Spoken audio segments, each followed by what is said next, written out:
এইটাই বাস্তবতা। আল্লাহ এমনি ধরে না জালেমদেরকে, ইন্নামা নুমলি লাহুম লিয়াজদাদু ইসমা। ওদের পাপের বোঝা যখন পরিপূর্ণ হয়ে গেছে তখন আল্লাহ আর ছাড় দেয়নি। ওয়ালাহুম আযাবুম মুহিন, ওদেরকে অপমানজনক শাস্তিতে আল্লাহ ফেলে দিয়েছে। কুকুরকে পর্যন্ত মানুষ এখন অত ঘৃণা করে না। একজন বিচারপতি সুপ্রিম কোর্টের, এই যে কালা মানিক, কি অপমান আল্লাহ করেছে দেখেছেন? কলার পাতায় শুয়েছে, ওর বিসিও উড়ে গেছে।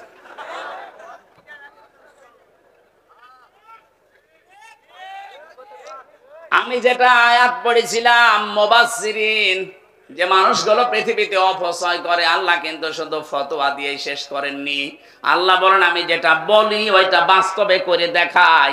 এইজন্য তোদের শরীরের ভেতরেও যা অর্গান দিয়েছি, যত যন্ত্রপাতি দিয়েছি, একটাও অপচয় আমি করি না।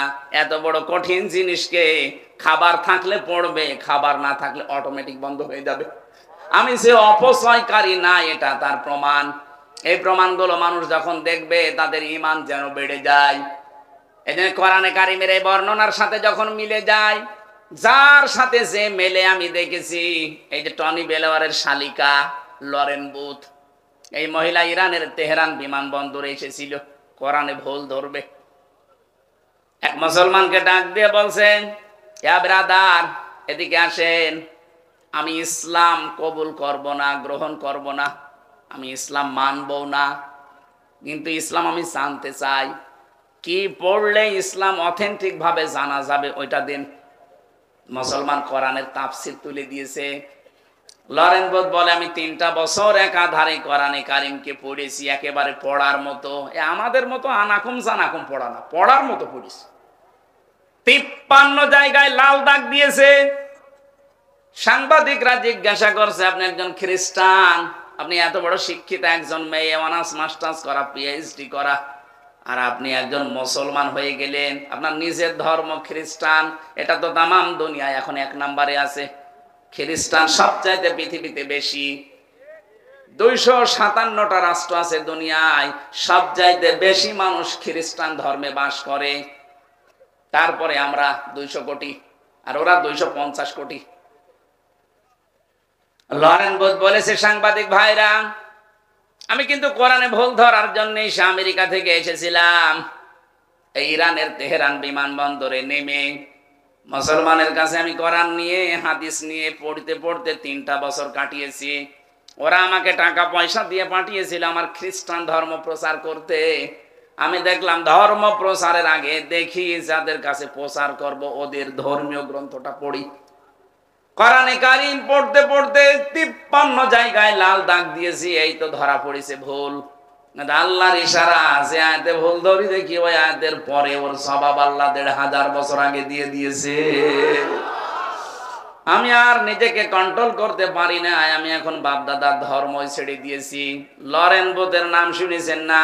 টনি বেলাওয়ারের শালিকা, ছোট শালিক, এত বড় বংশের মানুষ কোরআনে কারিমের কাছে এসে এর ভেতরে যেই দেখেছে না কোনো পরিবর্তন নেই, যেইটা যা বলেছে কিয়ামত পর্যন্ত ওইভাবেই চলছে, তখনও মুসলমান হয়ে গেছে।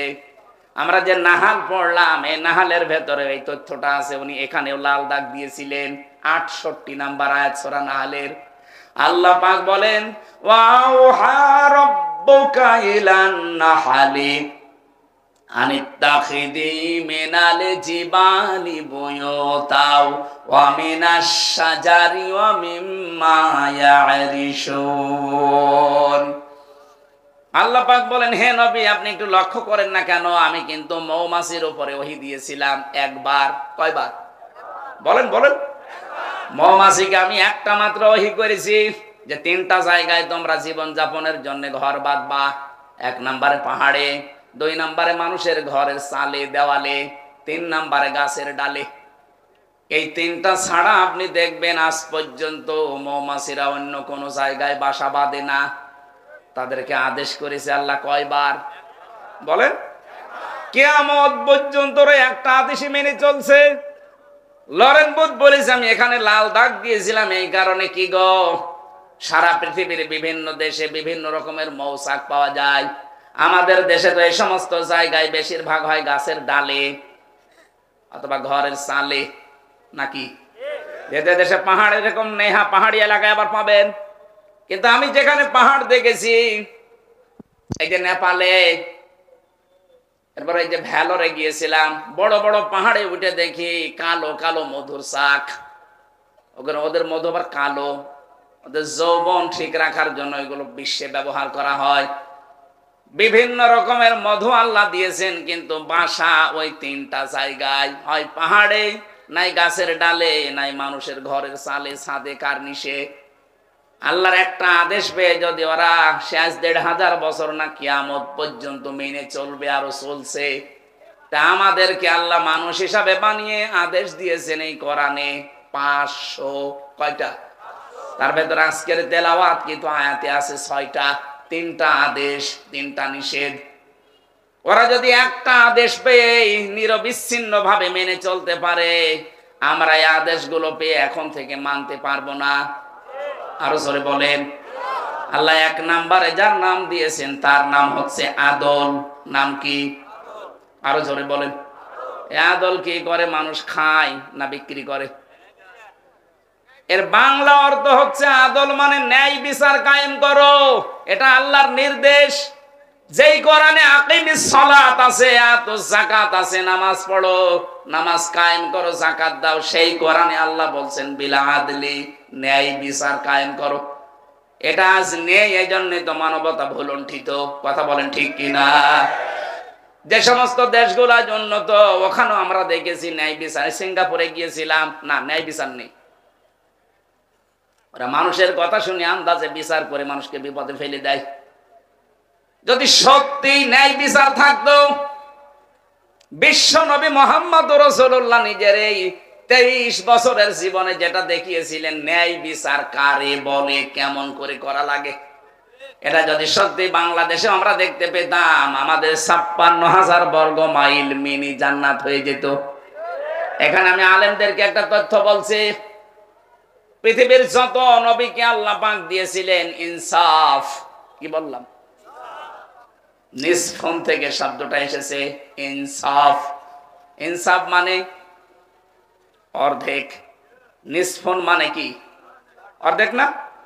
যত নবী আল্লাহ পাঠালেন, প্রতিটি নবীকে আল্লাহ ইনসাফ দিয়েছিলেন। এজন্য তাদের কাছে কোনো বিচার আসলে তারা কিন্তু ভাগ করে দিত। সুলাইমান নবী আলাইহিস সালামের জামানায় এসেছিল একজন বাচ্চা নিয়ে ২ জন মহিলা, বলে সবাই বলে আমার আমার ছেলে, আমার ছেলে। সুলাইমান নবী বললেন ঠিক আছে, ছেলে কার আমি তো জানি না, আর এখন তো ডিএনএ টেস্ট করে বলা যায়। ওই সময় তো ওই মেশিন ছিল না।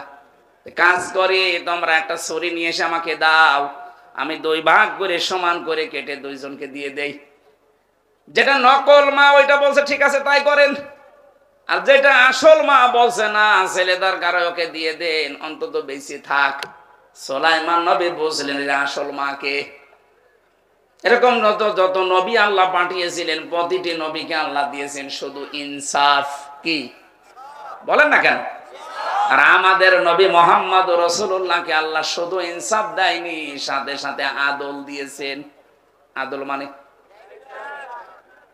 নবীজি শুধু নবুয়ত পাওয়ার পর থেকেই ন্যায় পরায়ণ ছিলেন তা না, উনি নবুয়ত পাওয়ার আগেই ন্যায় পরায়ণ। নবুয়ত পাওয়ার আগেই উনি সত্যবাদী। এই 2টা বিষয় উনি নবুয়ত পাওয়ার আগেই ছিল। বিশ্ব নবী মুহাম্মদ রাসূলুল্লাহর স্ত্রী খাদিজাতুল কুবরাকে আল্লাহ জান্নাত দেবে শুধু সত্যবাদিতা আর ন্যায় পরায়ণতার কারণে। এ মহিলার পুরা জীবনী পড়ে দেখবেন, উনি কিন্তু 1 ওয়াক্ত নামাজ পড়েননি, রোজা রাখেননি, হজ করেননি, কারণ এগুলোর বিধান সব নাজিল হয়েছিল ওনার ইন্তেকালের পর। কথা বুঝতেছেন? এই মহিলা কোনদিন নামাজ পড়েনি, রোজা রাখেনি, হজ করেনি, তারপরেও তার জন্য আল্লাহ আলাদা ভাবে একটা জান্নাতে ঘর বানিয়ে রেখেছেন।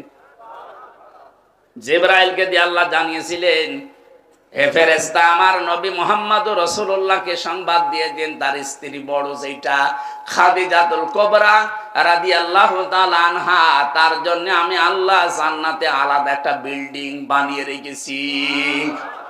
এটা বানিয়ে আল্লাহ সংবাদ দিয়েছিলেন। আর ফেরাউনের স্ত্রী হযরতে আসিয়া রাদিয়াল্লাহু তাআলা আনহা, আলাইহিস সালাম, ওনার জন্য আল্লাহ জান্নাতে ঘর বানাননি, উনি নিজে জান্নাতে ঘর চেয়ে নিয়েছিলেন। তিনি বলেছিলেন যে ক্বালাত রাব্বি বিনিলি ইনদাকা বাইতান ফিল জান্নাতি ওয়া নাজ্জিনি মিন ফিরআউনা ওয়া আমালিহি ওয়া নাজ্জিনি মিনাল কওমিজ জালিমিন।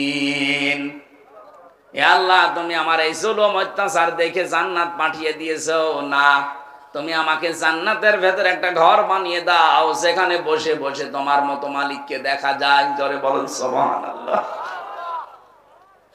এই দুই মহিলার পুরো জীবনী আমি পড়ে দেখেছি তাফসীর থেকে। একজন জান্নাতে ঘর চেয়ে নিয়েছিলেন, আর একজনকে আল্লাহ ঘর বানিয়ে সংবাদ পাঠিয়েছেন। দুইজনেই স্বামীর কারণে, দুইজনেই। একজনকে স্বামী অত্যাচার করেছিল, আর একজনকে স্বামী ভালোবাসা দিয়েছিল।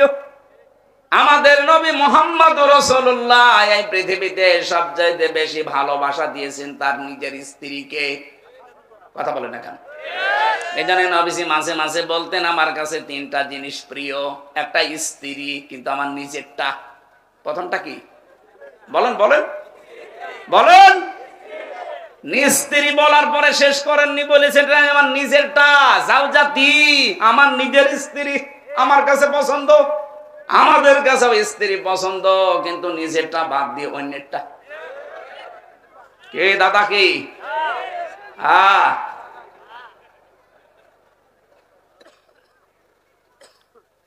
আজ যাদের নিজের স্ত্রীর প্রতি আকর্ষণ কমে যাচ্ছে, অন্য মেয়ে লোক দেখলেই কেমন যেন শরীর ভালো লাগে।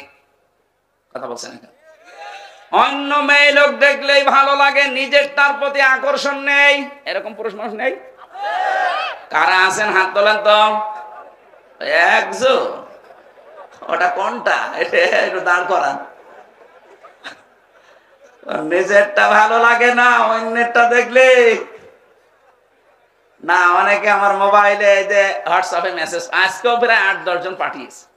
হুজুর নিজে বিয়ে করেছে আজ 2 বছর, ভালো লাগছে না, এক জিনিস আর কতদিন।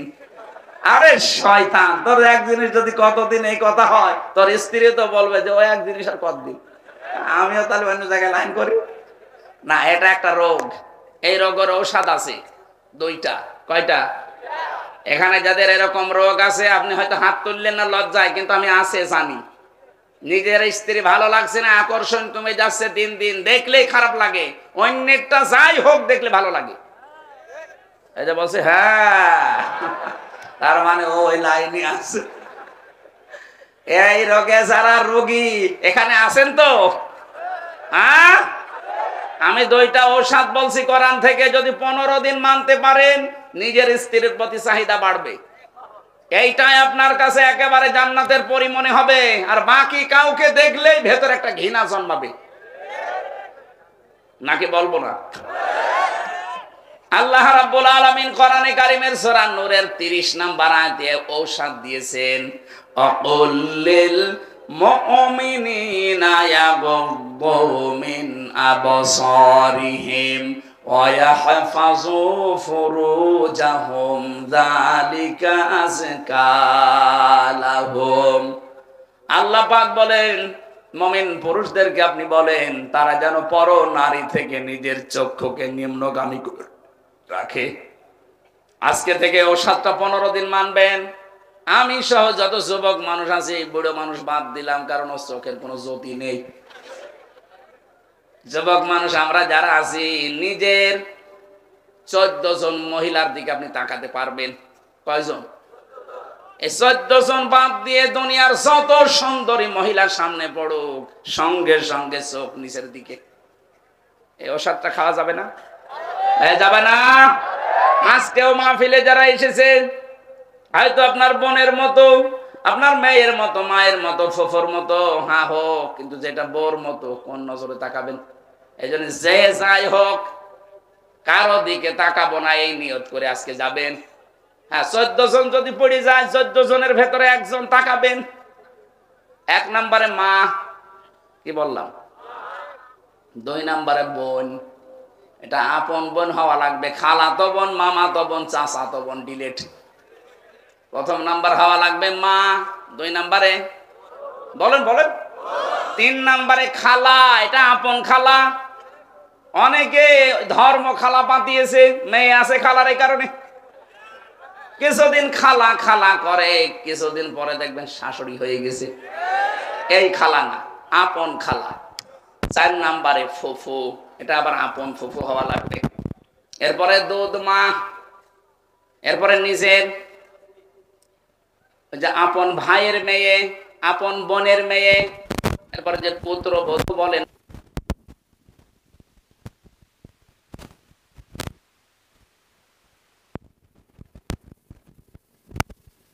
যদি হঠাৎ সামনে পড়ে যায় অসুবিধা নেই। হ্যাঁ, তাদের আবার মুখমণ্ডল, হাতের কবজি আর পায়ের পাতা বাদ দিয়ে পুরা শরীর তাদেরও ঢেকে রাখা লাগবে।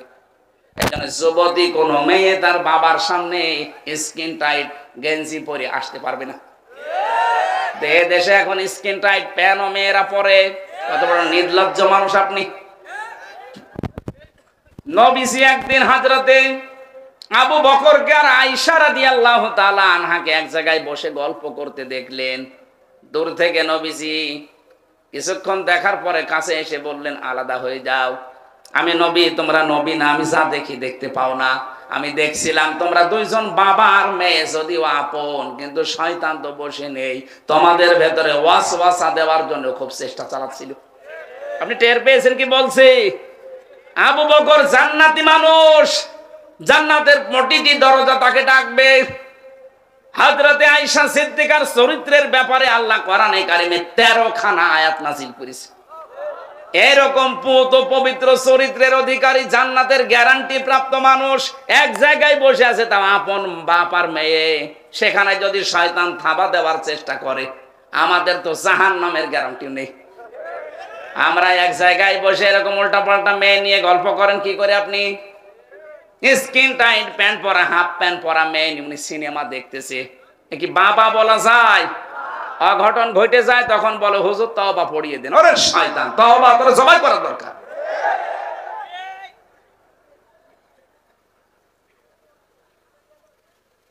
যে কথাটা বলার জন্য পর্যন্ত আসলাম, প্রথম ঔষধ আজকে থেকে চক্ষু নিম্নগামী করা লাগবে। 2 নম্বরে লজ্জা স্থানের হেফাজত করা লাগবে। ইল্লা আলা আজওয়াজিহিম আও মা মালাকাত আইমানুহুম ফাইন্নাহুম গায়রু মালুমিন। কোরআনে বহু জায়গায় আজকে আমি পেয়েছি, কিন্তু আগে আমি ভালো বুঝতাম না। এখন তাফসীর গুলো সব মিলিয়ে মিলিয়ে দেখলাম আল্লাহ গুরুত্বপূর্ণ একটা তথ্য এখানে দিয়েছেন। আমাদের যে চোখের জিনা, মনের জিনা থামতে চায় না। আজ বেশি হয় আমাদের মনের জিনা আর চোখের জিনা। এই দুইটা থেকে আমরা যারা আজ নিজেকে বাঁচাতে পারি না, এই আয়াতটা সবচেয়ে কার্যকারী ভূমিকা পালন করবে যদি মেনে নিতে পারেন। আল্লাহ বলেন, নিজের জায়েজ স্ত্রী বাদ দিয়ে অন্য কোন মহিলা কামনা করা জায়েজ নেই। কামনা করা জায়েজ নেই, শেষে হর্ষাই আছে, কামনা করাই জায়েজ নেই। যেখানে নিজের স্ত্রী বাদ দিয়ে অন্য কোন মহিলাকে কামনা করাই জায়েজ নেই, সেখানে আপনি পরকীয়া প্রেমে লিপ্ত হন কোন কারণে? হ্যাঁ, কোন অবিবাহিত মেয়ে যদি, অথবা বিধবা, অথবা স্বামী পরিত্যক্তা, অথবা অসহায়, এরকম কোন মহিলা যদি আপনার পছন্দ হয়, আপনি বিয়ের প্রস্তাব দিয়ে সমর্থ থাকলে বিয়ে করে ফেলবেন। কিন্তু কোন বিবাহিত নারীর সাথে, সে ভাবি হোক আর প্রতিবেশীর স্ত্রী হোক, যদি বিবাহিত হয় মেয়েটা, তার সাথে যদি লাইন করেন, কোনদিন তার সাথে আপনি বিয়ে করতে পারছেন না যতক্ষণ তার স্বামী তালাক না দেবে। কথা বলেন না কেন? 2 নম্বরে তারা ছাড়া আপনি বাঁচতেও পারবেন না, শুধু কষ্ট পাবেন। এই জন্য যাদের লাইন আছে ভাবির সাথে, প্রতিবেশীর স্ত্রীর সাথে, বিবাহিত কোন মহিলার সাথে, এই মুহূর্তে মোবাইল নাম্বারটা ডিলিট করে দিন। এখনই করা লাগবে। দেখেন তো কার মোবাইলে আছে, করেন, এখনই করে দেন, তাড়াতাড়ি করেন। এখন যদি মোবাইল বের করতে লজ্জা লাগে, আমি সময় দিলাম, বাড়ি যাওয়ার আগে আগে আপনি বিবাহিত মেয়েদের সাথে যাদের লাইন আছে এই মোবাইল নাম্বার ডিলিট করে দেবেন। কারা কারা করবেন একেবারে আল্লাহকে সাক্ষী রেখে হাত তোলেন। কার সাথে লাইন আপনার? এদিকে আসেন।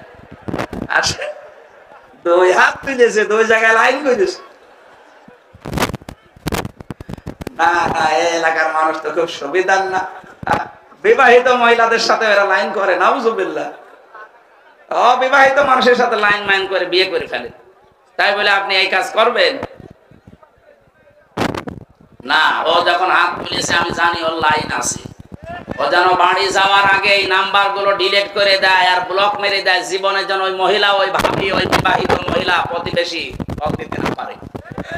আপনি একটু 15 দিন কন্ট্রোল করেন নিজেকে, 15টা দিন দেখবেন আপনার শরীরের ভেতরে, মনের ভেতরে একটা অনির্বচন সুখ আল্লাহ আপনাকে দান করবে। কি বললাম শব্দটা? অনির্বচন সুখ, বাংলা এটা। এটার বাস্তব হচ্ছে যে পাখি অথবা মুরগি, পাখি দেখেননি, মুরগি, এরা যখন নিজের বাচ্চাকে সেভ করে, নিজের পালক গুলো, পর গুলো একটার সাথে আর একটা ভাবে লাগিয়ে দেয়। সিল অথবা কাকে যখন ছো মারবে শত্রু থেকে বাঁচাতে, পাখিটা এভাবে শার্ট করার পরে ডাউন করে দেয়। বাচ্চাগুলোর নিচে যে একটা কিচির মিচির আওয়াজ দেয়, এটাকে বাংলায় বলা হয় অনির্বচন সুখ। আপনি 15 দিন এই 2টা ঔষধ খেয়ে দেখেন, আল্লাহর কসম আপনাকে মনের ভেতর একটা আলাদা শান্তি আল্লাহ দেবে। অন্যের স্ত্রীর প্রতি আপনার চাহিদা নষ্ট হয়ে যাবে, নিজের বর প্রতি চাহিদা, আকর্ষণ আল্লাহ নিজে বাড়িয়ে দেবে। কারণ নিজের স্ত্রীর কেউ যদি হাত চেপে ধরে, সারা দিনে যে সগীরা গুনাহগুলো হয় সবগুলো আল্লাহ হাতের ভেতরে জড়িয়ে দেয়। আর অন্যের স্ত্রীর হাত চেপে ধরলে সারাদিন যদি গুনাহ নাও হয়, কবিরা গুনাহ শুরু হয়। কথা বলে না কেন? খাদিজাতুল কুবরা পড়েননি, রোজাও রাখেননি, যাকাতও দেননি, হজও করেননি, কারণ উনি মরে যাওয়ার পরে বিধানগুলো নাজিল হয়েছে।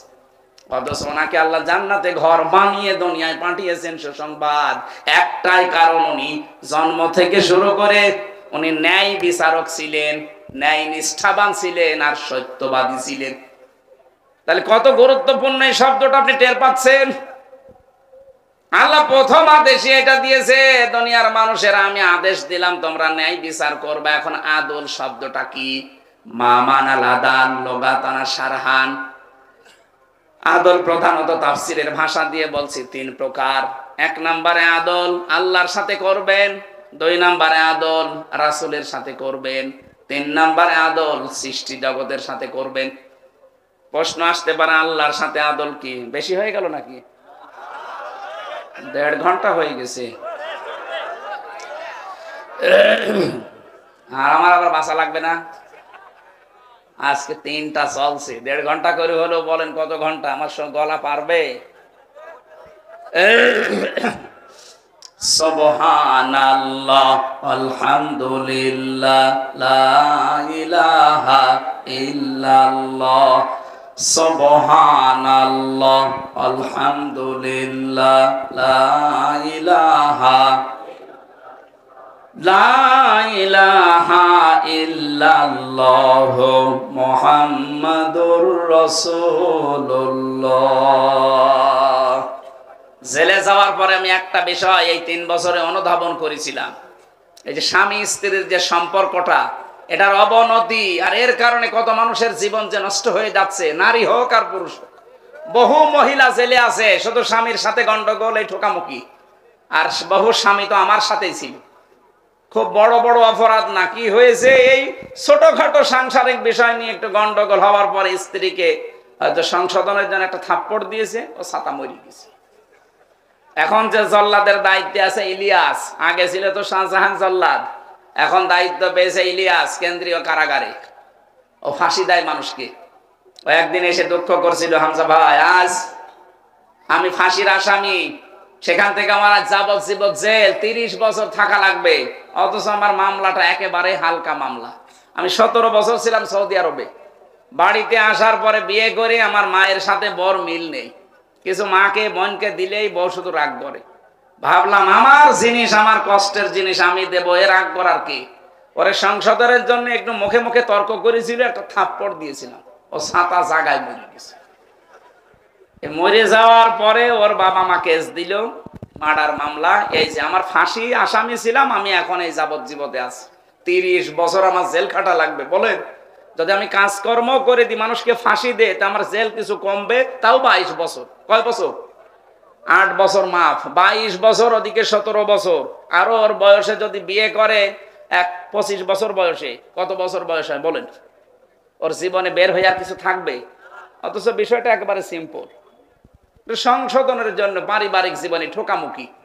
এজন্য এই চিন্তা ভাবনা নিয়ে পড়া কোরআন থেকে মানুষ যেগুলোর দ্বারা অশান্তিতে আছে, আমি একটা বই লিখেছি, নারীর জন্য একটা, পুরুষের জন্য একটা, দাম্পত্য সমস্যার সমাধান এবং তার নিরসন কি করে আপনি করবেন এই দুনিয়াতে। এখানে আছে কিনা জানি না, যদি থাকে গাড়িতে যাওয়ার সময়, এই যে মঞ্চে নিয়ে এসেছে ড্রাইভার, এখান থেকে অবশ্যই স্ত্রীকে নিয়ে যেয়ে দেবেন আর স্ত্রীরা স্বামীকে নিয়ে দেবেন, পড়াবেন। আমি আশা করছি এই 120 পৃষ্ঠা জেলে আমার লেখা সার্থক হবে যদি 5টা পরিবারও বেঁচে যায়। বহু মানুষকে দেখলাম বিনা কারণে জেল খাটতেছে, খালি এই কারণে। আমরা একটু নিজেরা সংশোধন হব, বইটা পড়বেন, আমারও লেখা সার্থক হবে ভাই। বহু কষ্ট করে ওখানে চুরি চুরি করে লেখা, কারণ খাতা দেয় না, কলম দেয় না, কিছু পেলেই নিয়ে যায়। এত কষ্ট করে শুধু টুকে রেখেছিলাম, বাইরে এসে লিখে এখন আপনাদের দিয়েছি। যাওয়ার সময় এই স্টেজে আছে কয়টা নিয়েছেন। আদল হচ্ছে আল্লাহর সাথে আদল হবে 500টা। কয়টা? তাফসীর করতে গেলে যে সময় লাগে না, এই কারণে। আল্লাহর সাথে কেউ যদি আদল করতে চায়, এই পুরা কোরআন শরীফ এগুলো সাজানো আছে, আমরা নোট করে করে নিয়েছি তাফসীর থেকে। 500টা আদল আপনাকে করা লাগবে। 2 নম্বরে রাসূলের সাথে আদল 3টা, আর সৃষ্টি জগতের সাথে আদল 1টা। 504টা আদল আছে শুধু আইন, দাল, লাম, আদলুন শব্দের ভেতরে। কিয়ামত পর্যন্ত যদি কোরআনে কারিমের ব্যাখ্যা মানুষ করেই যায়, তাও এর হক আদায় হবে না। এত কথা এক একটা শব্দে আল্লাহ লুকিয়ে রেখেছেন। জোরে বলেন আল্লাহু আকবার। 2 নম্বরের শব্দটা আগে বলি, ওয়াল ইহসান, তোমরা ন্যায় বিচার করবা, এরপরে ভালো ব্যবহার করবা। এখন ভালো ব্যবহার আপনি শুরু করবেন কাকে দিয়ে? নবী যে আয়াতের ব্যাখ্যায় দিয়েছে, 1 নাম্বার তোর ভালো ব্যবহার পাবে তোর মা, এরপরে কে? তোর মা, এরপরে কে? তোর মা, এরপরে কে? তোর বাবা। তাহলে প্রথমে ভালো ব্যবহার পাওয়ার হকদার আপনার মা বাবা, এরপরে ওয়াল আকরাবিন, নিকটবর্তী যারা, আমার নিকটে সবচাইতে বেশি কাছে থাকে আমার স্ত্রী। তাহলে মা বাবার পরে ভালো ব্যবহার পাওয়ার হকদার কে? এরপরে সন্তানাদি, এরপরে আশপাশের লোকজন, এরপরে এর দূরের লোকজন। সূরা নিসার 35 নাম্বার 36 নাম্বার আয়াতে আল্লাহ এই তথ্যগুলো দিয়েছেন। আমি মনে হয় কথা আর বাড়াতে চাচ্ছি না।